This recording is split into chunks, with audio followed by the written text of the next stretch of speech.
台中市是趁即摆疫情有较严重啊，伫个葫芦墩公园来举办爬龙船的比赛。虽然是比赛，也毋过大家是算甲真欢喜。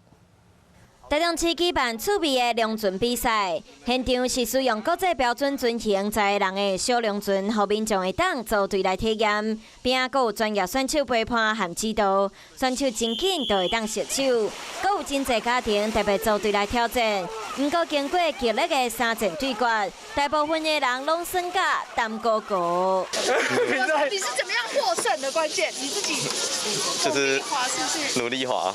趣味龙船比赛主要是算好耍的。台中市推展水系运动趁疫情较会特别举办这场比赛，主要拢是听到笑声比紧张感觉较济，嘛为乌鲁墩公园的水环环境加袂少印象分数。